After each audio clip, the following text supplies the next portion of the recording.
ತಮ್ಮ ಕೂಗು ರಾಹುಲ್ ಗಾಂಧಿ ಅವರು ಮುಟ್ಟಿದೆಯಾ ಸರ್? ಲೆಟರ್ ನೋಡಪ್ಪ, ನಾನು ಬರೆಯೋದು ನನ್ನ ಕೆಲಸ ಮಾಡಿದ್ದೀನಿ. ಮುಂದಿಂದು ಏನಾಗ್ತದೆ ಏನು ಹೋಗ್ತದೆ ಅದಕ್ಕೆ ನಾನು ಜವಾಬ್ದಾರನು ಅಲ್ಲ, ಅದಕ್ಕೆ ನಾನು ಉತ್ತರನೂ ಹೇಳೋದು.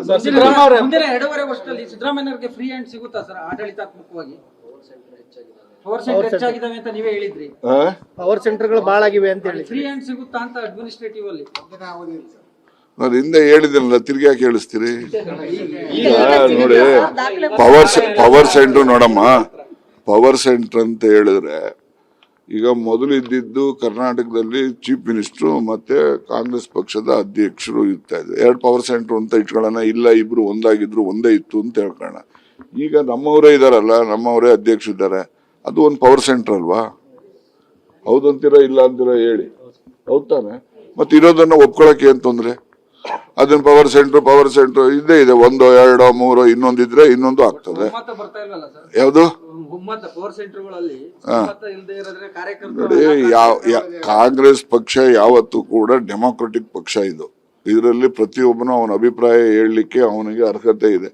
ನೀವು ಅದನ್ನ ಬಿಟ್ಬಿಟ್ಟು ಬೇರೆ ಪಾರ್ಟಿಲಿ ಹೇಳಿ ನೋಡಿವಂತೆ ಬೆಳಿಗ್ಗೆನೆ ಓಡಿಸ್ಬಿಡ್ತಾರೆ. ದೇವೇಗೌಡ ಮುಂದೆ ಹೇಳಿ ನೋಡಿವಂತೆ ಬೆಳಿಗ್ಗೆನೆ ಇವನ್ ಯಾರು ಅಂತ ಕಳಿಸ್ತಾರೆ. ಯಾರು? ಪರಮೇಶ್ವರ್ ಸೂಟು, ಅವ್ರೇನ್ ಸೂಟಲ್ಲಿ ಇವತ್ತು ಹೊಲ್ಸ್ಕೋಬೇಕಾ? ನೀನ್ ಹೊಲ್ಸ್ಕೊಡ್ಬೇಕಾ? ನಾನು ಹೊಲ್ಸ್ಕೊಡ್ಬೇಕಾ? ಅವ್ರು ಹುಟ್ಟಿರೋದೇ ಸೂಟಲ್ಲಿ, ನೀನ್ ಅದಕ್ಕೆ ಸೂಟ್ ನೋಡಿ. ಆಸೆ ಪಡೋದ್ರಲ್ಲಿ ತಪ್ಪೇನಿಲ್ಲ. ನಾನು ಅವತ್ತೇ ಹೇಳಿದ್ದೀನಿ, ನಾನು ಇಲ್ಲಿನವರೆಗೆ ಏನೆಲ್ಲ ಸ್ಟೇಟ್ಮೆಂಟ್ ಮಾಡಿದ್ದೀನಿ ಅದಕ್ಕೆ ಬದ್ಧ ಅಂತಾನು ಹೇಳಿದ್ದೀನಿ. ಯಾವುದೇ ಬದಲಾವಣೆ ಏನಿಲ್ಲ. ಏನ್ ಸಂಧಾನ ಏನಿದೆ? ಈಗ ನಾನು DK ಶಿವಕುಮಾರ್ ಹಳೆಯ ಸ್ನೇಹಿತರು, ಸಿದ್ದರಾಮಯ್ಯನವರು ನಾವು ಪರಿಚಯ ಆಗಿ ಸ್ನೇಹಿತನ ಬೆಳೆಯೋದಕ್ಕಿಂತ ಮುಂಚಿತವಾಗೂ ಕೂಡ ಇದ್ರು. ನಾನು ಅವರು ಜೊತೆನಲ್ಲಿ ವಿದೇಶ ಪ್ರವಾಸಗಳನ್ನು ಬಹಳ ಮಾಡಿದೀವಿ, ಗೊತ್ತಾಯ್ತಾ? ವಿದೇಶ ಪ್ರವಾಸ ಮಾಡಿದ್ಮೇಲೆ ಯಾರೆಲ್ಲ ಹೆಂಗಿರ್ತಾರೆ ಅಂತ ಗೊತ್ತಲ್ವಾ ನಿಮ್ಗೆ? ನೋಡಿರಿ,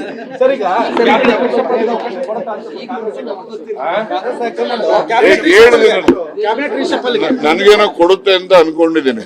ಈಗ 6ನೇ ತಾರೀಕು 7ನೇ ತಾರೀಕು ರಾಹುಲ್ ಗಾಂಧಿ ಅವರು ಸ್ವದೇಶಕ್ಕೆ ಬರ್ತಾರೆ.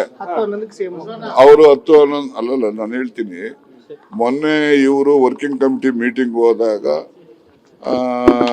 ಮುಕ್ಕಾಲ್ಪಾಲು ಇವರು ಪ್ರಸ್ತಾಪ ಮಾಡಿದ್ದಾರೆ ಅಂತ ಅನ್ಕೊಂತೀನಿ ನಾನು, ಮುಖ್ಯಮಂತ್ರಿಗಳು.